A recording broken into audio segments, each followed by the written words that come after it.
तेवढी लक्षात राहू द्या. आज आपला रेग्युलर प्रमाणे इतिहासाचा एक आपण टॉपिक पाहणार आहोत. या इतिहासामध्ये आपण प्राचीन भारताचा इतिहास पाहत आहोत. प्राचीन भारताच्या इतिहासामध्ये आपण चौथ्या क्रमांकाचा घटक पाहत आहोत. काल आपण सुरुवात केलेली आहे आणि काल सुरुवात केलेला घटक म्हणजे नवीन धार्मिक प्रवाह. नवीन धार्मिक प्रवाह. बर, या नवीन धार्मिक प्रवाहामध्ये आज एक महत्त्वाचं व्यक्तिचरित्र पाहायचं. स्पर्धा परीक्षेच्या दृष्टीने सुद्धा अनेक व्यक्तिमत्व विकास किंवा महान राष्ट्रपुरुष म्हणून ज्यांच्याकडे पाहिलं जातं असे व्यक्तिचरित्र अर्थातच गौतम बुद्ध. गौतम बुद्ध. गौतम बुद्ध यांना बुद्ध म्हणजे ज्ञानप्राप्ती झालेले आणि म्हणून बुद्ध असं नाव पडलं. त्याचबरोबर त्यांना सबुद्ध असेही म्हटले जायचे. सबुद्ध. बर, गौतम बुद्धांचं खरं नाव, बालपणीचं नाव, ठेवलेलं नाव हेही परीक्षेला विचारलं जातं सिद्धार्थ. सिद्धार्थ. खूप प्राचीन, मध्ययुगीन, आधुनिक काळातल्या राष्ट्रपुरुषांचे नाव परीक्षेला येतात. मग बालपणीचं विचारलं जाईल किंवा अजून वेगळ्या वेगळ्या प्रकारचं. पहा नावावर किती प्रश्न आलेले आहेत. एक फॉर एक्झाम्पल म्हणून तुम्हाला सांगतो. MPSCच्या एका परीक्षेला असा प्रश्न आला होता, गोपाळ गणेश आगरकर यांच्या पत्नीचे नाव काय आहे. आज ज्यांचा जन्मदिन आहे त्यांच्या पत्नी, खूप वेळा आलेले, एकदाच नाही खूप वेळा आलेले. तर गोपाळ गणेश आगरकरांच्या पत्नीचे नाव यशोदाबाई आहे. लक्षात नसेल तुमच्या, ठीक आहे. परंतु गंमत अशी झाली होती की जेव्हा हा प्रश्न आला तेव्हा यशोदाबाई पर्यायच नव्हता. यशोदाबाई पर्याय नव्हता. पोरं म्हणले प्रिंटिंग मिस्टेक. यशोदाबाई तर आम्हाला माहिती आहे तरी बी उत्तर त्याच्यामध्ये नाही. परंतु पर्यायामध्ये तो पर्याय होता की यशोदाबाईंचं माहेरकडचं नाव पर्यायात होतं. यशोदाबाईंना माहेरकडं अंबुताई म्हणायची आणि अंबुताई मग गोपाळ गणेश आगरकरांच्या पत्नीचं नाव. असाच प्रश्न आला होता, महर्षी धोंडो केशव कर्वे यांनी कोणत्या विधवेबरोबर विवाह केला होता. कर्वेंनी विधवा विवाह केला होता, बरोबर काय. तर बाया कर्वे. खरं तर लग्नानंतर महर्षी कर्वेंनी नाव ठेवलेलं आहे बाया कर्वे. त्यांचं लग्नाच्या अगोदर काय नाव होतं. लग्नाच्या अगोदर त्यांचं खरं नाव आहे गोदूबाई. परंतु या गोदूबाई शारदा सदनमध्ये सेविका म्हणून काम करत असताना त्या आनंदीबाई म्हणून ओळखल्या जायच्या आणि म्हणून आनंदीबाई. असाही प्रश्न आलेला आहे की गोदूबाईंचं शारदा सदनमध्ये काय नाव होतं, तर आनंदीबाई. अशा अनेक नाव. तशाच प्रकारे इथं गौतम बुद्धांचं ठेवलेलं नाव काय, तर सिद्धार्थ हे त्यांचं बालपणीचं ठेवलेलं नाव आहे. बर, त्यांना शाक्य मुनी असेही म्हणत. शाक्य मुनी असेही म्हणतात. शाक्य मुनी का, तर त्यांचं जे राज्य होतं ते राज्य होतं शाक्य गणराज्य आणि मुनी म्हणजे ऋषी, साधू, संत आणि म्हणून शाक्य गणराज्याचे साधू म्हणून शाक्य मुनी असंही त्यांना म्हटलं जाईल. याच बरोबर त्यांना तथागत असेही म्हणतात. अशा अनेक नावांनी ओळखल्या जाणाऱ्या या राष्ट्रपुरुषाच्या चरित्राबद्दल आपल्याला शिकायचं, ते स्पर्धा परीक्षेच्या दृष्टीनं. ओके, हे सगळे नावं पाहिल्यानंतर आपल्याला त्यांचा कालखंडही माहिती असायला पाहिजे. अलीकडच्या काळामध्ये अशा प्रकारचे प्राचीन कालखंड यायला लागलेत आणि जेव्हा असे प्रश्न येतात तेव्हा 99% विद्यार्थी चुकलेले असतात, कुणी वाचलेलं नसतं. त्यामुळं आपल्याला एक पाऊल पुढे जाण्याची संधी असते. तर यांचा जन्म इसवी सन पूर्व 563 मध्ये झालाय आणि त्यांचा मृत्यू अर्थात महानिर्वाण इसवी सन पूर्व 483 मध्ये झालाय. झालं. इसवी सन पूर्वची कालगणना उलटी असते हे तुम्हाला माहिती. मला सांगा मग गौतम बुद्ध अगोदर होऊन गेले का वर्धमान महावीर. Very good. म्हणजे तुम्हाला कालगणना नावाची कन्सेप्ट चांगली समजायला लागली. चला, गौतम बुद्धांचं नाव आणि त्यांचा कालखंड पाहिल्यानंतर आपल्याला पुढे जायचं. पुढचा टप्पा पाहायचा, पुढचा घटक पाहायचा, तो म्हणजे त्यांची कौटुंबिक माहिती. कौटुंबिक माहिती हे नेहमीच विचारली जाते. मग कौटुंबिक माहितीमध्ये अगोदर पाहूया त्यांच्या आईचे नाव. गौतम बुद्धांच्या आईचे नाव, गौतम बुद्धांच्या आईचे नाव मायावती किंवा त्या महाराणी होत्या, त्यामुळे त्यांना महामाया असेही म्हटले जायचे. महामाया. अलीकडच्या काळामध्ये महामाया हा शब्द वेगळ्या कारणासाठी वापरला जातो, तो भाग वेगळा. हे तुम्हाला सांगायची गरज नाही, तुमची त्याच्यात PhD झाली. पण इथं आपल्याला परीक्षेच्या दृष्टीने आई. बर, याच बरोबर त्यांचा सांभाळ त्यांच्या मावशीनं केलेला आहे. पहा, गौतम बुद्ध खूप लहान असतानाच त्यांच्या आईचा मृत्यू झालाय आणि त्यामुळं त्यांचा सांभाळ जो आहे मावशीने केलाय. आणि त्यांच्या मावशी याच त्यांच्या सावत्र आई बनलेल्या आहेत. मग मावशीनं सांभाळ केला म्हणून त्यांनी स्वतःचं नाव मावशीचंच नाव ठेवलं होतं, म्हणून नाव लगेच लक्षात येईल आपल्या गौतमी. इथं शाक्य गणराज्याच्या त्या महाराणी झाल्यानंतर त्यांना महाप्रजापती अशा आई उपाधीनं सन्मानित केलं होतं. महाप्रजापती गौतमी झालं. असे प्रश्न येतात. फॉर एक्झाम्पल म्हणून तुम्हाला विचारतो, राजर्षी शाहू महाराजांच्या आईचं नाव काय? मोठ्याने राधाबाई. राजर्षी शाहू महाराजांच्या आईचे नाव राधाबाई आहे, मात्र राजर्षी शाहू महाराजांच्या दत्तक आईचं नाव नाही. काय इतकं सोपं? आकाश बरोबर. आनंदीबाई. लक्ष्मीबाई काही जण सांगत होते ते पत्नीचं नाव, पत्नीचं नाव. तर असं दत्तक आईचं, दत्तक मुलाचं, अशी कितीतरी उदाहरणं तुम्हाला सांगता येतील. फॉर एक्झाम्पल, राणी लक्ष्मीबाई यांनी दत्तक घेतलेल्या मुलाचं नाव दामोदर, बरोबर आहे की नाही? असे प्रश्न येतात कितीतरी. महात्मा फुले, सावित्रीबाई फुले यांनी दत्तक घेतलेल्या मुलाचं नाव यशवंत. यशवंतच्या जन्मदात्या आईचं नाव विसरले, काशीबाई, बरोबर. तर असे अनेक प्रश्न परीक्षेला येतात. कौटुंबिक माहिती परीक्षेला आल्यानंतर ती सगळ्यांना येत असते. म्हणजे हा एकदम बेसिक भाग आहे. याच्या पुढे तुम्हाला यायला पाहिजे, किमान एवढं तरी यायला पाहिजे. कौटुंबिक माहिती चुकती म्हणजे तुमचं बेसिकच नाही. चला, आई, मावशी दोघींचं नाव पाहिलं. वडिलांचे नाव सुद्धा परीक्षेला विचारले जाते. शाक्य गणराज्य म्हणजे एक राजेशाहीचा प्रकार आहे.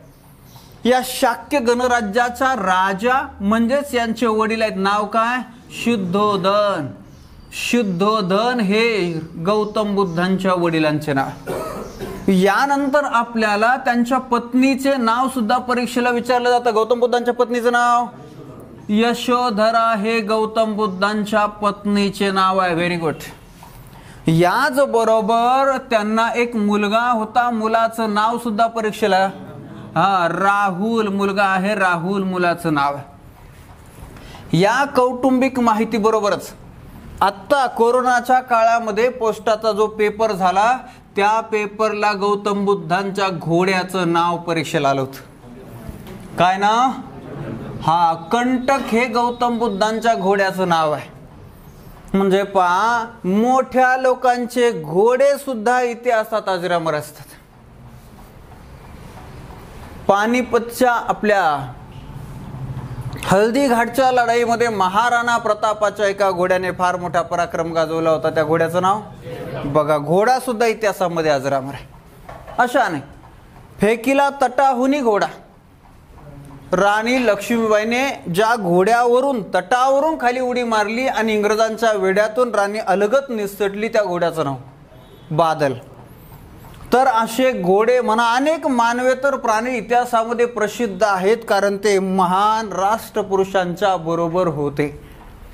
आपण कुणाच्या बरोबर असतो याच्यावरून सुद्धा आपला समाज अर्थ लावत असतं. आपण कोणाच्या शेजारी बेंचवर बसतो त्याच्यावरून सुद्धा अर्थ लावत असतो समाज. आता आपले आई वडील आंधळे असतात, आंधळ प्रेम असतं त्यांचं. ते म्हणते नाही नाही त्या गाण्याचं नको नादा लागू, ते लई टुकार आहे. ते गाणे तुझ्या पोराच्या नादाने टुकार झाले. म्हणजे समाज अशा प्रकारे. असो, घोड्याचं नाव, याच बरोबर त्यांच्या सारथ्याचं नाव सुद्धा परीक्षेला काय? व्हेरी गुड, व्हेरी गुड, चन्न. सारथी म्हणजे काय रे? ओके, चला, एवढी बेसिक माहिती पाहिल्यानंतर आपल्याला त्यांचा जीवन प्रवास पाहायला सुरुवात करायची. मग या जीवन प्रवासामध्ये पहिला मुद्दा कितीतरी वेळा परीक्षेला येऊन गेलेला आहे. गौतम बुद्धांचा जन्म कोठे झाला?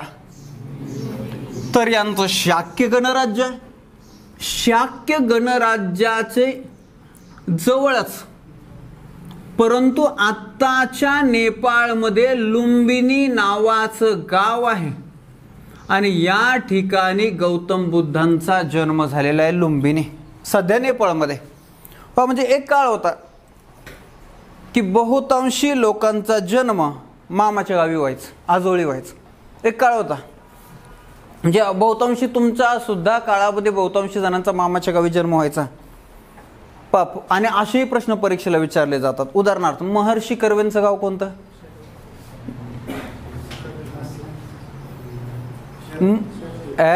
महर्षी कर्वेंचा जन्म मामाच्या गावी झाला आणि ते गाव आहे शेरवली. त्यांचं गाव मुरुड आहे. मुरुड. मुरुड म्हणजे कोणत्या जिल्ह्यात? रायगड जिल्ह्यातला मुरुड तालुका फेमस येते नाही. रत्नागिरी जिल्ह्यामध्ये मुरुड नावाचं छोटंसं गाव आहे, कर्वेंचं मुरुड. कर्वेंचं मुरुड, हा फरक आहे. असे कितीतरी. लोकमान्य टिळकांचा जन्म कुठे झाला? बरं, अगोदर टिळकांचं गाव सांगा. हा, टिळकांचं गाव चिखली. बरं, लोकमान्य टिळकांचं गाव चिखली आणि लोकमान्य टिळकांचा जन्म? लोकमान्य टिळकांचा जन्म रत्नागिरी शहरात झालाय. टिळक आळी नावाची आळी आहे आणि तिथंच त्यांचं आजही घर तुम्हाला पाहायला मिळेल. जर कोकणात कधी ट्रिपला गेले तर रत्नागिरी समुद्र किनाऱ्यावरच. कोणत्या जिल्ह्याचं ठिकाण हे समुद्र किनाऱ्यावर? तर हे रत्नागिरी. तर रत्नागिरी या शहरामध्ये लोकमान्य टिळकांचं जन्म ठिकाण आहे. अशा खूप लोकांचं तुम्हाला सापडा. आत्ताचा जर हिशोब केला तर वेगळा. म्हणजे जर सुदैवानं होऊ शकतं मे बी की सुदैवानं तुमच्यापैकी एखादा फार मोठा राष्ट्रीय चरित्र, फार मोठं महान व्यक्तिमत्व घडून गेलं, मुलगी असो मुलगा असो, आणि मग जगात फेमस झालं, महात्मा गांधीजींसारखा महात्मा होऊन बसला. होऊ शकतं काय, एनिथिंग हॅपन. आणि मग अशा व्यक्तीचं चरित्र जर शासनानं ठरवलं, देशानं ठरवलं की लिहायला पाहिजे, आणि मग लिहायचं कुणी? तर हा मुलगा, ही मुलगी क्लासला सरांकडे जवळपास वर्ष दीड वर्ष होती, सरांना चांगली माहिती आहे, तर सरांनाच लिहायला सांगू. आणि मग जर माझ्याकडे अशा राष्ट्रपुरुषाचं लेखन, चरित्र लेखन जर आलं तर पहिल्यापासून, जन्मापासून सुरुवात करायची. मग जन्मापासून सुरुवात करायची. याचा जन्म अमक्या अमक्या हॉस्पिटलमध्ये 2 महिने अगोदरच, त्याला प्रीमॅच्युअर म्हणतात, अगोदरच झाला. जन्म झाल्यानंतर हे 6 महिने काचेतच होतं. असं लिहायला का ना, आत्ताचा काळ असं. तर लक्षात राहू द्या, जन्म ठिकाण, गाव हे परीक्षेला येत असतं. तर गौतम बुद्धांचं जन्म ठिकाण लुंबिनी. चला, असाही प्रश्न येऊ शकतो की हे ठिकाण सध्या कुठे आहे? तर हे ठिकाण सध्या आहे नेपाळ.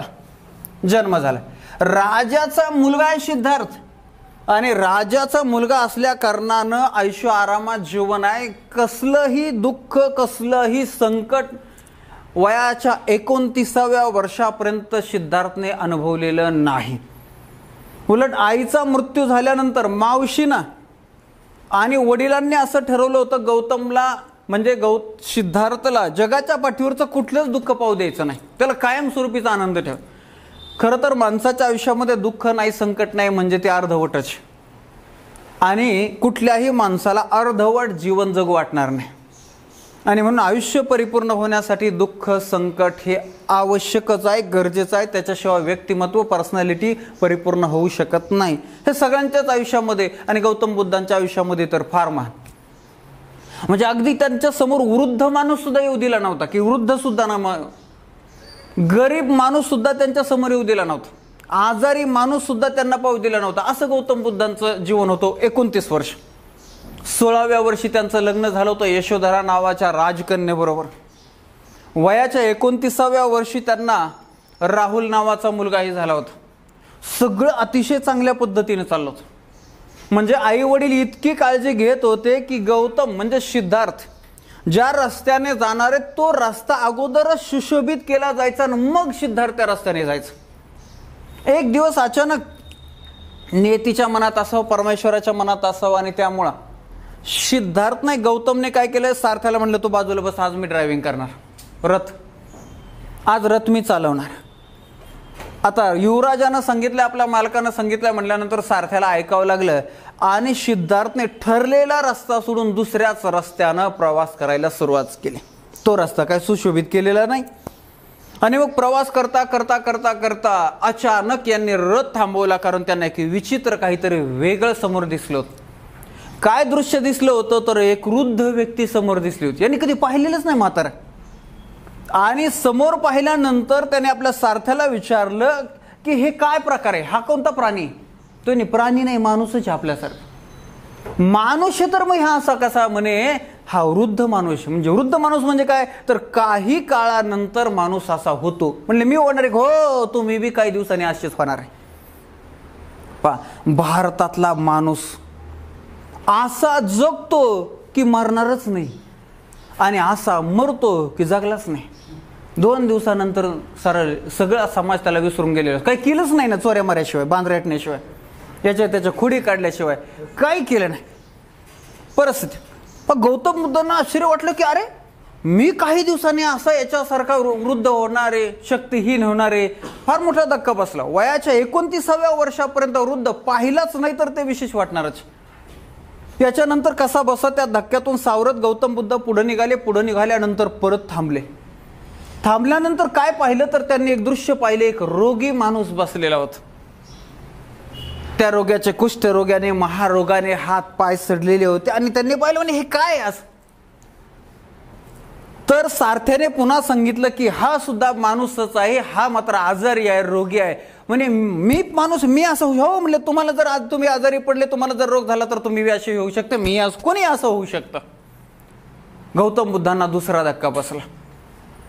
त्याच्यानंतर त्या धक्क्यातून सावरतेत न सावरतेत पुढे जात असताना तिसरा धक्का तर त्याहीपेक्षा मोठा बसला. काय तर त्यांनी 4 माणसाच्या खांद्यावर एक माणूस झोपून चाललेला पाहिला.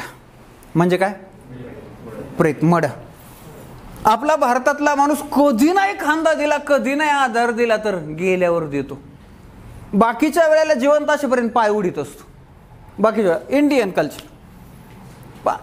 हे पाहिल्यानंतर गौतम बुद्धांनी सारथ्याला विचारलं हे 4 लोकांच्या खांद्यावर हा का झोपलाय? म्हणे तो मेलाय, त्याचा मृत्यू झालेला आहे आणि आता त्याचा अंत्यविधी करण्यासाठी त्याला चालू. मेलाय म्हणजे काय? म्हणजे ते संपलं, आता त्याला जाळणार, त्याचं दहन करणार. म्हणजे दहन करणार म्हणजे त्याला काही त्रास नाही होणार? म्हणजे काही त्रास होत नाही. म्हणजे मी बी असं होणार? म्हणजे होणार आहे. प्रत्येकाला एक दिवस मरावं लागणार. म्हणजे हे तर माहितीच नव्हतं. हा एक तिसरा फार मोठा धक्का बसला. या धक्क्यातून सावरून कसे बसे गौतम बुद्ध पुढे निघाल्यानंतर त्यांनी एक संन्याशी पाहिला. एका पायावर उन्हात तानाचा उभा होता. त्याला युवराज आलाय काय, सामान्य माणूस आलाय का, ऊन वारा पाऊस त्याचं काही घेणं नव्हतं. असं तटस्थ जीवन जगणाऱ्या त्या संन्याशाकडे पाहिल्यानंतर युवराजानं गौतम बुद्धानं पुन्हा सारथ्याला विचारलं ही कोण व्यक्ती आहे? तर त्यानं सांगितलं हे संन्याशी आहेत. या संन्याशाला ऊन वारा पाऊस कसलाही बदल, राजा रंक यात काही भेदभाव नसतो. अशा प्रकारे हे 4 प्रसंग एका दिवशी पाहिले आणि गौतम बुद्धांना रात्रभर झोप आली नाही की आयुष्य वेगळं आहे, मी आतापर्यंत जगलोय ते वेगळं आहे आणि खरं आयुष्य, आयुष्याचं सत्य वेगळं आहे आणि ते आता आपल्याला आयुष्याचं सत्य शोधायला पाहिजे. आणि आयुष्याचं ते सत्य शोधण्यासाठी त्यांनी वयाच्या 29व्या वर्षी गृहत्याग केला, घर सोडलं. वयाच्या 29व्या वर्षी घर सोडलं. त्या घर सोडण्याच्या म्हणजे गृहत्यागाचं एक प्रतीक मानलं जातं आणि प्रतीक म्हणून घोडा हे चिन्ह स्वीकार मानलेलं आहे. गृहत्याग. याच्या पुढचा प्रश्न परीक्षेला विचारला जातो. गौतम बुद्धांच्या गृहत्यागाला इतिहासामध्ये काय नाव आहे? महाभिनिष्क्रमण. महाभिनिष्क्रमण अशा प्रकारचं नाव आहे गृहत्यागाला. झालं, घर सोडलं वयाच्या 29व्या वर्षी. घर सोडल्यानंतर कशासाठी घरी निघाले, घर सोडलं होतं तर आयुष्याचं सत्य शोधण्यासाठी. काय सत्य आहे नेमकं हे शोधण्यासाठी ते निघाले होते. तत्कालीन परिस्थितीमध्ये अगदी यांच्या वयाचाच एक राजा, मगध साम्राज्याचा राजा बिंबिसार, या बिंबिसाराला वाटलं की काय यानं राज्य का सोडले, अर्ध राज्य देऊ. गौतम बुद्धांनी सांगितलं की मी सत्य शोधण्यासाठी निघालोय आणि जेव्हा मला सत्य शोधन त्यावेळेस त्यांनी त्यांच्या मित्राला आश्वासन दिलं की मी पहिली भेट तुझी तुझ्या राज्याचीच घेईन. आणि असा त्यांचा प्रवास चालू आहे. प्रवास करता करता ते आडार कालाम तापसा नावाच्या एका ठिकाणी पोहोचले. त्या ठिकाणी कालाम नावाचे एक ऋषी होते, एक तपस्वी होते. त्यांचं शिष्यत्व गौतम बुद्धांनी स्वीकारलं. गौतम बुद्धांचे पहिले गुरु. आयुष्यामध्ये येणाऱ्या प्रत्येकाकडून शिकावं हे आपल्या राष्ट्रपुरुषांनी, देवदेवतांनी अनेक ठिकाणी अनेकांनी सांगितलेलं आहे. म्हणजे दत्तगुरु यांचे 24 गुरु मानले जातात, म्हणजे परमेश्वराचेही गुरु असतात. याच्यावरून एक सांगितलं जातं की माणसानं प्रत्येक ठिकाणी शिकत राहावं. गौतम बुद्धांचे पहिले गुरु. मात्र गौतम बुद्धांना जे अपेक्षित होतं ते इथं साधलं नसल्या कारणानं पुन्हा गौतम बुद्धांनी पुढच्या प्रवासाला सुरुवात केली. पुढचा प्रवास करता करता त्यांना उद्रक रामपुत्र नावाचे अजून एक साधू भेटले, ऋषी भेटले. आत्मक्लेशाद्वारे मोक्ष अशा प्रकारची त्यांची पद्धत होती. म्हणजे उपाशी राहणं, शरीराला स्वतःला त्रास करून घेणं, अशा प्रकारे हे आत्मक्लेशाच्या माध्यमातून त्यांनी सत्य शोधता येतंय का याचा प्रयत्न केला. मात्र इथंही गौतम बुद्धांचं समाधान झालं नाही आणि त्यामुळे गौतम बुद्धांनी पुन्हा त्यांना सोडलं आणि पुढच्या प्रवासाला निघले. आता हा पुढचा प्रवास करता करता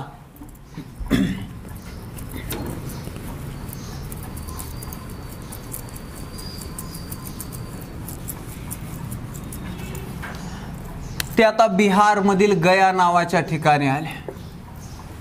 बिहार मधील गया या ठिकाणी जे वन, जे जंगल आहे त्याला उरुवेल वन असं म्हटलं जातं. उरुवेल वनात ते आले. या उरुवेल वनामध्ये निरंजना नावाची नदी आहे.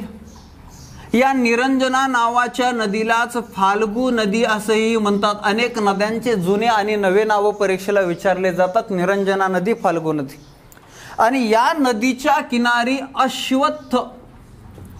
अश्वत्थ नावाच्या वृक्षाखाली, ज्या वृक्षाला आपण पिंपळ असे म्हणतो, पिंपळ तुम्हाला माहिती, आणि या वृक्षाखाली बसून त्यांनी चिंतन केलं, मनन केलं, अभ्यास केला, तपश्चर्या केली आणि या ठिकाणी त्यांना ज्ञानप्राप्ती झाली. या ठिकाणी त्यांना ज्ञानप्राप्ती झाली. यांच्या काळातली त्यांची जी भाषा होती, मातृभाषा होती, ती होती पाली. पाली या भाषेतून ज्ञानप्राप्तीला बोध होणे असं म्हणतात. बोध होणे. आणि म्हणून या ज्ञानप्राप्तीवरून ज्या झाडाखाली बोध झालाय त्या झाडालाच नाव पडलं, आपण आज म्हणतो बोधिवृक्ष. बोधिवृक्ष. पाठीमागं स्कॉलरशिपच्या किंवा आपल्या एकदम साध्या साध्या परीक्षांना असे प्रश्न आले, वटवृक्ष म्हणजे काय? वटवृक्ष म्हणजे वडाचं झाड, कल्पवृक्ष म्हणजे नारळाचं झाड, असे साधे साधे. तसा बोधिवृक्ष म्हणजे पिंपळ किंवा अश्वत्थ नावाचा वृक्ष. पण या झाडाखाली बोध झाला म्हणून बोधिवृक्ष. आणि कुणाला बोध झालाय? गौतम बुद्धांना, म्हणून त्यांना बुद्ध किंवा सबुद्ध असंही म्हटलं जाऊ लागला. ओके. अशा रीतीनं ही ज्ञानप्राप्तीची जी घटना आहे ती इतिहासामध्ये कोणत्या नावाने प्रसिद्ध आहे? ती इतिहासामध्ये संबोधी नावाने प्रसिद्ध आहे. गौतम बुद्धांच्या आयुष्यामध्ये संबोधी म्हणजे काय तर ज्ञानप्राप्ती. ज्ञानप्राप्ती कोठे झाली? हा, गया. इथून सुरुवात. गया म्हणजे कोणतं राज्य? हा, बिहार राज्यातील गया या ठिकाणी ज्ञानप्राप्ती झाली. मग पुढं कोणत्या नदी किनारी?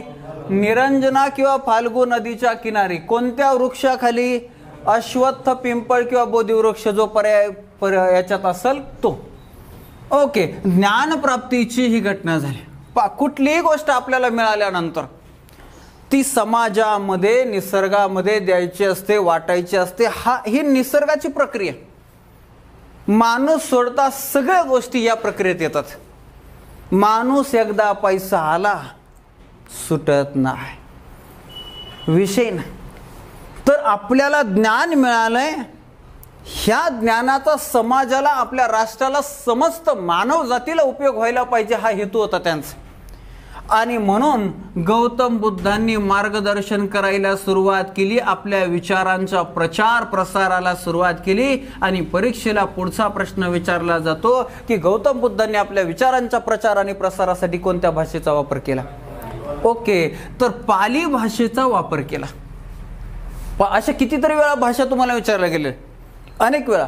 जसं राजाराम मोहन रॉय यांनी मिरात उल अखबार नावाचं वृत्तपत्र सुरू केलं होतं 1822 मध्ये. ते कोणत्या भाषेत? भाषेवर किती प्रश्न आलेले आहेत आतापर्यंत? तर फारसी भाषेमध्ये त्यांनी सुरू केलं होतं. राजाराम मोहन रॉय यांचं संवाद कौमुदी नावाचं वृत्तपत्र, जे 1821 म्हणजे त्याच्या आदल्या वर्षी सुरू झालं होतं, ते कोणत्या भाषेत होतं? संवाद कौमुदी नावाचं वृत्तपत्र बंगाली भाषेमध्ये होतं. दादाभाई नौरोजी यांनी सुरू केलेलं वृत्तपत्र रास्त गोपतार कोणत्या भाषेत होतं? अरे गुजरातचे म्हणलं, गुजराती भाषेमध्ये एवढी तरी गोळी मारायची. तर अशा वेळे अनेक ठिकाणी बाबराच्या आत्मचरित्राचं नाव काय? तुझुकी बाबरी. कोणत्या भाषेत? तुर्की भाषेत. तुर्की भाषेमध्ये त्याला चगताई असंही म्हटलं जायचं, तुर्की भाषेमध्ये. तर अशा रीतीनं अनेक ठिकाणी भाषा विचारल्या जातात आणि इथं सुद्धा भाषा विचारली जाते. छत्रपती शिवाजी महाराजांचा राजकोष कोणत्या भाषेत होता? मराठी. झाला का घोटाळा? तुम्ही जे संस्कृत डोक्यात बसले ते काय माहिती का? छत्रपती शिवाजी महाराजांची राजमुद्रा कोणत्या भाषेत? तर संस्कृत. राजमुद्रा संस्कृत भाषेत कोणी बनवली? शहाजीराजे भोसले त्यांच्या वडिलांनी बनवली. राजमुद्रा म्हणजे मुलाला वयाच्या 10व्या वर्षी लिहून दिलेलं गोल स्टेटमेंट होतं.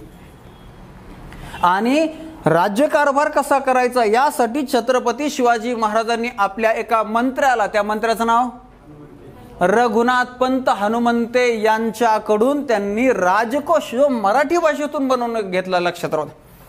ओके, भाषांवर तुम्हाला खूप वेळा प्रश्न सापडतील, ते आपल्याला पुढे शिकायचं. इथं लक्षात राहू द्या, गौतम बुद्धांनी पाली भाषेचा वापर केला. याच्यानंतर पुढचा प्रश्न विचारला जातो, गौतम बुद्धांचे पहिले प्रवचन कोठे झाले? आत्ताच्या 2018च्या पोलीस भरतीला सुद्धा हा प्रश्न आलेला आहे.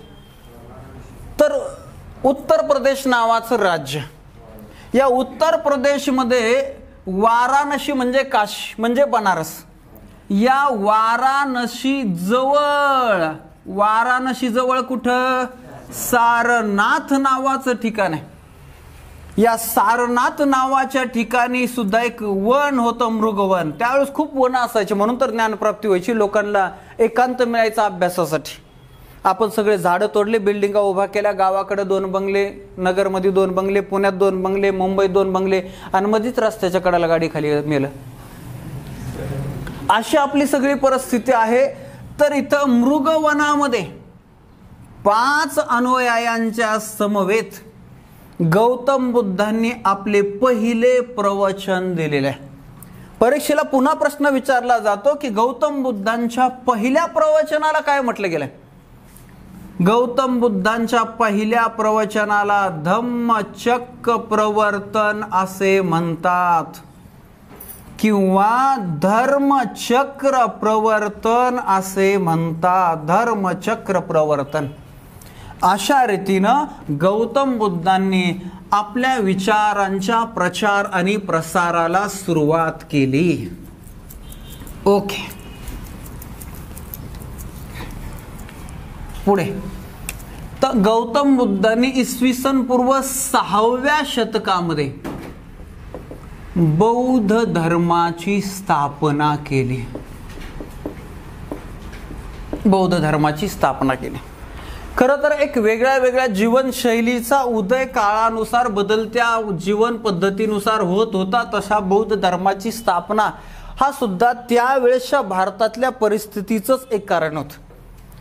बौद्ध धर्म म्हणजे बिहार आणि त्या सभोवतालचा हा सगळा भाग, आणि त्या सभोवतालच्या भागामध्ये या धर्माची स्थापना आणि विकास झाला. एक प्रचंड लढाई, आणि त्या लढाईनंतर कुठंतरी माणसांना शांतता हवी आणि या दृष्टिकोनातून एक नवीन जीवनशैलीचा उदय या निमित्तानं झालाय बौद्ध धर्म. मग परीक्षेला प्रश्न आला जो काल आपण पाहिला, बौद्ध धर्माची स्थापना कोणी केली? गौतम बुद्धांनी इसवी सन पूर्व 6व्या शतकामध्ये ही स्थापना झालेली आहे. आता पुढे पाहूया. या बौद्ध धर्माच्या प्रचार आणि प्रसारासाठी गौतम बुद्धांनी पुरुषांचे बौद्ध भिक्खूंचे आणि स्त्रियांचे बौद्ध भिक्खुनींचे संघ स्थापन केले आणि जगभर बौद्ध धर्माचा प्रचार आणि प्रसार गौतम बुद्धांनी केलाय. त्यानंतर अनेक राजे रजवाड्यांनी केलेला. ओके, बौद्ध धर्माचा प्रचार प्रसार या संदर्भात पुन्हा परीक्षेला विचारले जाणारे काही प्रश्न आहेत पहा. एक मिलिंद पन्नो नावाचा ग्रंथ आहे पहा. ग्रंथाचं नावही परीक्षेला येतं, मिलिंद पन्नो नावाचा ग्रंथ. हा ग्रंथ कुणी लिहिला असं येणार नाही. हा ग्रंथ दोन व्यक्तींच्या संवादातून तयार झालाय. परीक्षेला विचारलं जातं कोणाच्या संवादातून? तर एक इंडो ग्रीक राजा होता, त्या राजाचं नाव आहे मिनांडर. मिनांडर नावाचा राजा आहे आणि इकडं नागसेन नावाचे बौद्ध साधू आहेत. यांच्या संवादातून निर्माण झालेला ग्रंथ म्हणजे यांचा संवाद लिहिला गेलाय तो मिलिंदपण. अशा अनेक प्रश्न परीक्षेला विचारले जातात. फॉर एक्झाम्पल, डॉक्टर बाबासाहेब आंबेडकरांनी बौद्ध धर्माची दीक्षा कोणत्या बौद्ध साधूंकडून घेतलेली? अगदी बरोबर, महास्थवीर चंद्रमणी यांच्याकडून घेतली. सेम असाच प्रश्न, सम्राट अशोकाने बौद्ध धर्माची दीक्षा कोणाकडून घेतली? अर्थात बौद्ध साधूकडूनच घेतलेली असणार. उपगुप्त, बौद्ध साधू उपगुप्त यांच्याकडून घेतली. अशा अनेक प्रश्न परीक्षेला विचारले जातात. तसा हाही ग्रंथ. आता गौतम बुद्धांनी स्वतः दोन ग्रंथ लिहिलेले, त्याचेही नाव परीक्षेला अनेकदा येऊन गेलेले. त्यापैकी एक आहे चत्वारी आर्य सत्यानी. चत्वारी आर्य सत्यानी हा जो ग्रंथ आहे म्हणजेच त्यांनी या माध्यमातून 4 आर्य सत्य सांगितलेले आहेत. सोपं एकदम. यानंतर दुसरा ग्रंथ आहे अष्टांगिका मार्ग. अष्टांगिका मार्ग हा त्यांचा दुसरा ग्रंथ. आणि हा अष्टांगिका मार्ग नावाचा ग्रंथ म्हणजे लगेच लक्षात येते 8 मार्ग त्यांनी सांगितलेले. 8 झाला. अशा रीतीने ह्या दोन ग्रंथांची नावं तुम्ही विसरायची. कालच्या लेक्चरला आपण पाहिलं होतं बौद्ध धर्माचा पवित्र ग्रंथ कोणता? हा, बौद्ध धर्माचं प्रार्थनास्थळ चैत्यगृह, बौद्ध गृह, बौद्ध विहार. पवित्र ग्रंथ आहे त्रिपिटिका. आता हे त्रिपिटिका म्हणजे काय भानगडे पाहत पहा. मला सांगा, छपाई यंत्राचा शोध कोणी लावला? जोहान्स गटेनबर्ग, जर्मनीचा, ज्याचा जन्मदिन 24 फेब्रुवारी जागतिक मुद्रण दिन म्हणून आपण साजरा करतो. तुम्हाला माहिती आहे, मुद्रण कलेचा जनक म्हणून आपण गटेनबर्गला 1450ला म्हणजे 15व्या शतकात, 1450 नंतर छपाई. त्याच्या अगोदर विषय का कागदच नव्हता त्यावेळेस. मग त्यावेळेस लेखन कसं केलं जायचं? लेखन झाडांच्या पानावर केलं जायचं. लिहायचं झाडांच्या पानावर. किती क्लिष्ट असेल. आपल्याला एवढं रेडीमेड वह्या आल्यात, पुस्तकं आले, तरी आपण उशाला घेतो. वाचायचा विषय नाही. काही काहींच्या तोंडावर पुस्तक असतं. झोपून वाचणाऱ्यांचं आयुष्यच झोपतंय. वाचत काय, झोपून वाचायचं असतं. बसताना सुद्धा ताट कणा ठेवून बसायचे, वय ठेवायचे, असे बसत.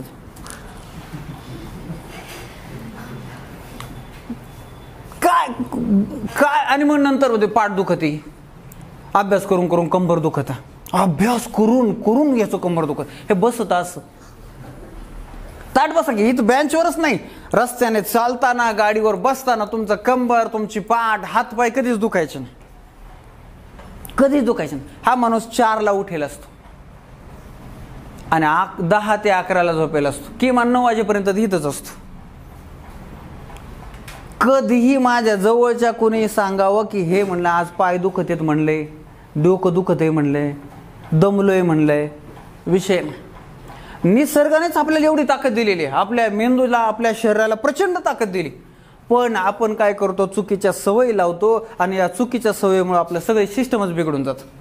पण एक दिवस तुम्हाला आता समजा वर्षाने 6 महिने नोकरी मिळाली की लग्न झालं, बंगला झाला, गाडी झाली, सगळं सगळं एकदम मस्त टुमटुमीत चाललंय, एकदम आरामशीर. कधी महाबळेश्वरला जाताय, कधी सिंगापूरला जाताय, इतकं भारी झालं. आणि मध्यंतरीला तुम्हाला डायबेटीस आला. डायबेटीस झाला, चहा पाहिला तरी त्रास होतोय. काय तुमच्या आनंदाचं आहे? लोक आमंत्रण नसलं तरी लग्नात जेवायला जाते, गुपचूप गुलाबजाम खाऊन येते. तुम्हाला आमंत्रण नसलं तरी असंच बघायला. का उपयोग आहे का काय तुमच्या पगाराचा त्याचा? म्हणून पहिल्यांदा तुम्ही आरोग्य सांभाळलं पाहिजे. आरोग्य 2 प्रकारचं सांभाळायचं, शरीराचं आणि मनाचं. नाही तर तुमचा पगार बी काही कामाचा नाही, तुमचा बाकी काहीच कामाचं नाही. आणि ह्या सगळ्या गोष्टी आपल्याला ह्या राष्ट्रपुरुषांच्या चरित्रातून नेहमी शिकायला मिळतात. किती क्लिष्ट काम आहेत. यांच्या काळामध्ये पाब नावाच्या वृक्षाच्या पानावर लिहिलं जायचं, त्याच्यावर पुसायचं नाही. बर, या पानावर लिहित असताना पानाला बाइंडिंग कशी करायची, तर ती बाइंडिंगचा विषय नाही. 3 वेगळ्या वेगळ्या टोपल्या. पिटिका म्हणजे टोपल्या आणि त्री म्हणजे 3 वेगळ्या वेगळ्या टोपल्यांमध्ये हे 3 विषयानुसार लेखन केलं होतं वेगळं वेगळं. मग त्याच्यामध्ये एक आहे विनय पिटिका. विनय पिटिकामध्ये नियमांची टोपली म्हणतात तिला, नियमांची टोपली. माणसानं स्वतःला काही नियम घालून घ्यायला पाहिजे. किती वाजता उठायचं, किती वाजता झोपायचं, दिवसभर काय करायचं, स्वतःला बस स्वयंशिस्त हीच आयुष्याचं यशाचं मंत्र आहे. याच्यानंतर दुसऱ्या टोपलीमध्ये लिहिलंय सुत्त पिटक किंवा सुत्त पिटिका नावाचा ग्रंथ. हे आहे प्रवचनांची टोपली. आणि त्याच्यानंतर तिसरी टोपली आहे अधिधम्म पिटक. अधिधम्म पिटक म्हणजे काय, तर गौतम बुद्धांच्या शिकवणीची टोपली.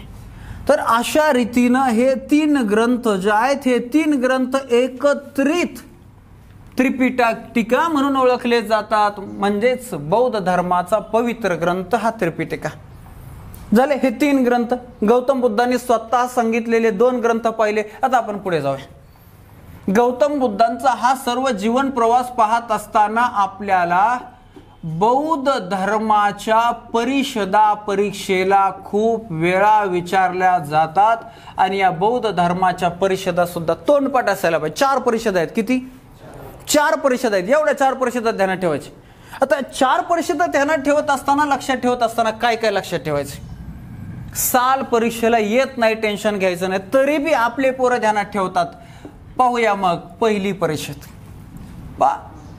पहिली परिषद तर लक्षात ठेवायला एकदम सोपं. पहिली परिषद गौतम बुद्धांच्या मृत्यूच्या वर्षी भरली होती. म्हणजे कोणत्या वर्षी? इसवी सन पूर्व 483 ला भरली पहिली परिषद. आतापर्यंत एकदा बी साल नाही आलेलं, पण आलं तर लक्षात ठेवायचं. अवघड नाही. 50,000 पगार कुणाला घ्यायचाय?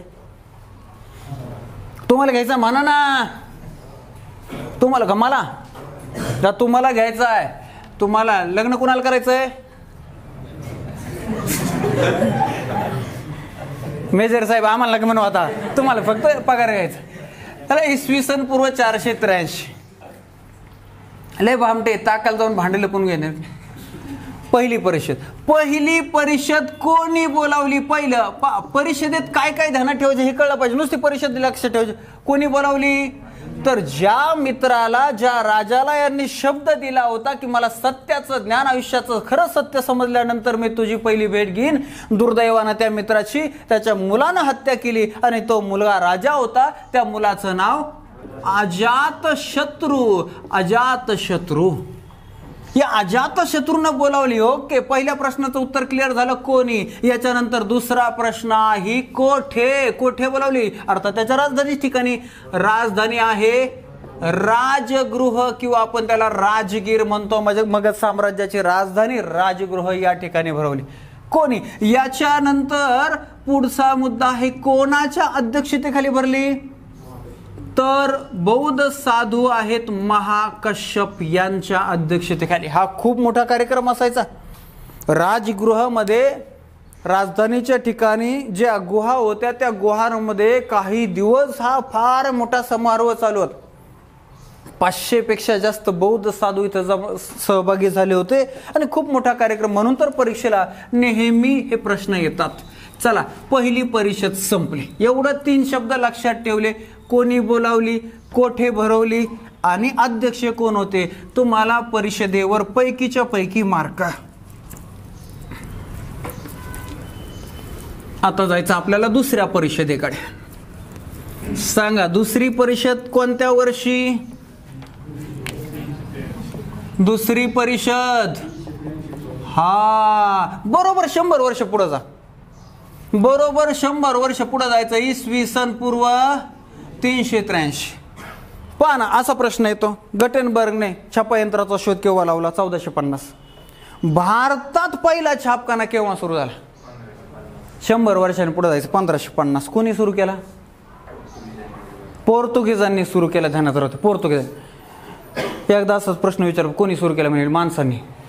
आता काय जनावर सुरू करते काय? पोरं तो काय कोणत्या झुंदीत असते. त्या एका वर्गामध्ये विचारलं, पंडिता रमाबाई कोण होत्या? एक जण होते, बाई होत्या.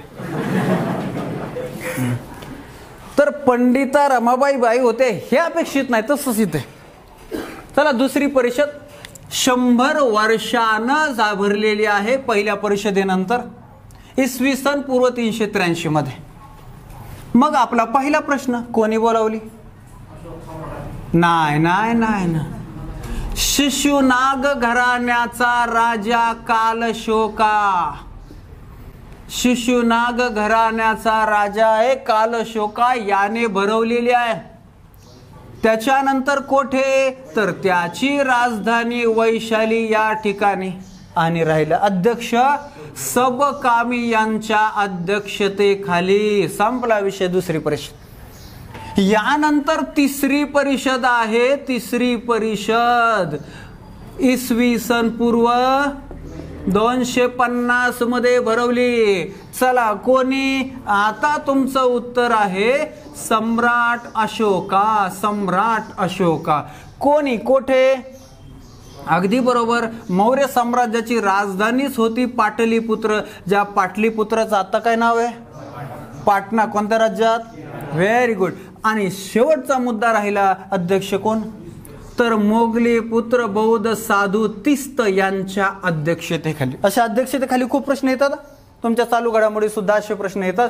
फॉर एक्झाम्पल म्हणून एक तुम्हाला साधा सोपा प्रश्न विचारतो. केंद्रामध्ये म्हणजे भारतामध्ये पंचायत राजची स्थापना कोणत्या समितीच्या शिफारशीनुसार? बलवंतराव मेहता. बलवंतराव मेहता समितीचे अध्यक्ष कोण? बलवंतराव मेहता हेच नाव आहे. अशा अनेक प्रश्न परीक्षेला येतात. सायमन कमिशनचे अध्यक्ष सर जॉन सायमन हे अध्यक्ष होते. असंच ब्रिटिश ईस्ट इंडिया कंपनीची कोणाच्या अध्यक्षतेखाली स्थापना झाली होती? ब्रिटिश ईस्ट इंडिया कंपनीची स्थापना कोणाच्या अध्यक्षतेखाली?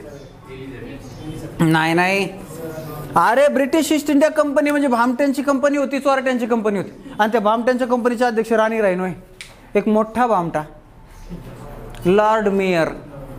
राणी पहिली एलिझाबेथच्या काळात 31 डिसेंबर 1600 स्थापना आहे काळात. पण अध्यक्ष ब्रिटिश ईस्ट इंडिया कंपनीचे अध्यक्ष कोणाच्या अध्यक्षतेखाली स्थापना झाली? Lord mayor. Lord mayor. घोटाळा करायचा नाही. चला पुढे जायचं आपल्याला. शेवटची चौथी परिषद बघायची. बौद्ध धर्माची चौथी परिषद केव्हा भरली? इसवी सन पूर्व 72 मध्ये भरली. कोणी बोलावली? तर कुशाण घराण्याचा राजा आहे कनिष्क. हा प्रश्न खूप वेळा परीक्षेला आलाय. कनिष्क कोणत्या घराण्याचा राजा आहे? कुशाण घराण्याचा राजा यानं कुठं? त्याची राजधानी उत्तरेकडे राज्य होतं काश्मीरमध्ये बोलावली. काश्मीरमध्ये. बर, पुढचा मुद्दा आहे कोणाच्या अध्यक्षतेखाली? तर वासुमित्र नावाचे बौद्ध साधू होते यांच्या अध्यक्षतेखाली. ओके. एक काळ असा होता 5 वर्षापूर्वी पहिली आणि चौथी दोनच परिषद यायची, दुसरी आणि तिसरी येतच नव्हती. आता डायरेक्ट हे चारींचा क्रम येतोय, चारींचे अध्यक्ष येतात, चारींचे कोणी बोलावले, काय येते उलट सुलट. बर, या चौथ्या परिषदेमध्ये काय झालं की काही बौद्ध अनुयायी गौतम बुद्धांची मूर्ती पूजा करू लागले. म्हणजे अगोदरच करायला लागलेले होते. आणि गौतम बुद्धांचं स्वतःच शिकवण होते की मूर्तीपूजा करायची. मूर्तीपूजा करायची नाही, मूर्तीपूजेला विरोध होता.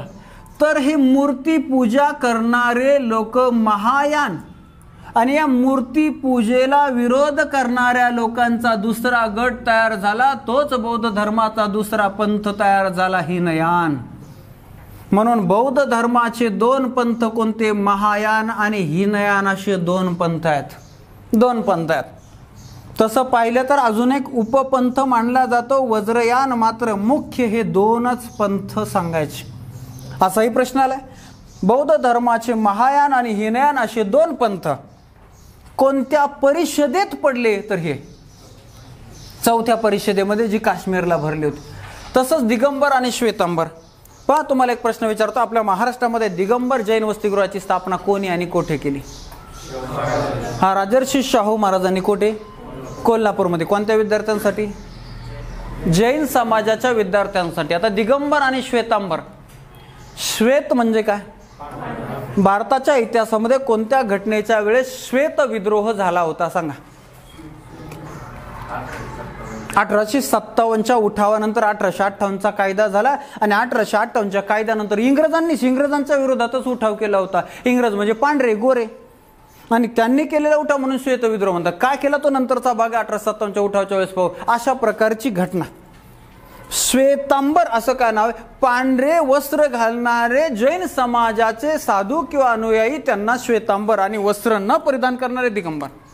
हे काय झाले? इसवी सन पूर्व 300ची घटना आहे. मग साम्राज्यामध्ये फार मोठा दुष्काळ पडला होता. त्यावेळेस मुख्य दोन ऋषी होते, एक स्थूलभद्र आणि एक भद्रभाऊ. या दुष्काळातून वाचण्यासाठी भद्रभाऊ हे दक्षिणेकडे आले. त्याच वेळेस श्रवण बेळगोळ हे कर्नाटकमध्ये डेव्हलप झालेले एक जैन समाजाचं तीर्थक्षेत्र, ज्या ठिकाणी चंद्रगुप्त मौर्य याने मृत्यू स्वीकारला होता अन्न पाणी वर्ज करून. काही दिवसांनी दुष्काळ संपला. पुन्हा भद्रभाऊ आपल्या अनुयायांसह मगध साम्राज्यात गेले. तेव्हा तिथंच राहिलेले, आपल्या साम्राज्याला साथ दिलेले स्थूलभद्र आणि भद्रभाऊ यांच्या अनुयायामध्ये वाद निर्माण झाले आणि त्यामधून दोन पंथ निर्माण झाले, श्वेतांबर दिगंबर.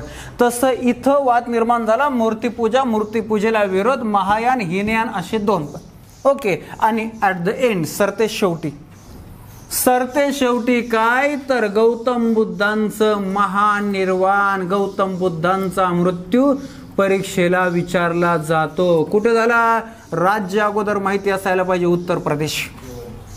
उत्तर प्रदेशमध्ये देवरिया नावाचा जिल्हा आहे. देवरिया नावाच्या जिल्ह्यामध्ये कुशीनगर नावाचं ठिकाण आहे आणि या ठिकाणी गौतम बुद्धांचं महानिर्वाण झालं, गौतम बुद्धांचा मृत्यू झाला. अशा रीतीनं प्राचीन भारताच्या इतिहासामधलं एक अत्यंत महत्त्वाचं चरित्र आहे, जे नवीन धार्मिक प्रवाह या घटकाच्या अंतर्गत आपण पाहिलं. गौतम बुद्धांचं चरित्र संपलं.